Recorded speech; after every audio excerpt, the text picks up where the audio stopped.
अस्सलामु अलैकुम व रहमतुल्लाहि बरकातहू। इशराक की नमाज़ का सही तरीका। पहली बात तो इशराक की नमाज़ क्या है, इसका मतलब सवाब क्या है। ये जो पढ़ते हैं उसका सवाब ये है कि उम्रा और हज का सवाब मिलता है इस नमाज़ पढ़ने से।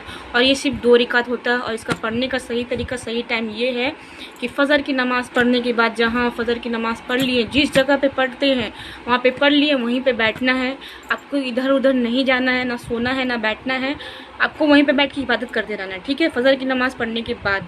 और जब फ़जर की नमाज़ पढ़ने के बाद जो फ़जर की नमाज़ की टाइम ख़त्म हो जाता है कि मान ली कि जैसे सूरज की रोशनी निकल गई है, ठीक है, उसके 15 मिनट के बाद आपको इशराक की नमाज़ पढ़नी है 2 रकात बोल करके, ठीक है। और फ़जर की नमाज़ के बाद आपको इधर नहीं जाना है। इसका सही तरीका यही है।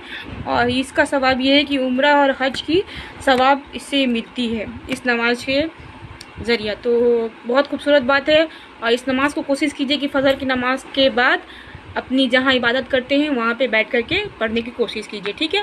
और फिर से हम यही कहते हैं कि अपनी फैमिली के रिस्पेक्ट कीजिए, बड़ों की छोटों की रिस्पेक्ट कीजिए, और एक दूसरे को ज़बान से भी तकलीफ़ ना पहुँचाइए। और बहुत लोग मुझे सलाम करते हैं तो उन लोगों की सलाम का जवाब वालेकुम अस्सलाम व रहमतुल्लाहि बरकातहू, जन्नत मुकाम दोज़ख हराम, ठीक है। खुश रहिए, खुशियाँ बाँटिए, फैमिली के रिस्पेक्ट कीजिए। अल्लाह हाफ़िज़। नमाज़ पढ़िए।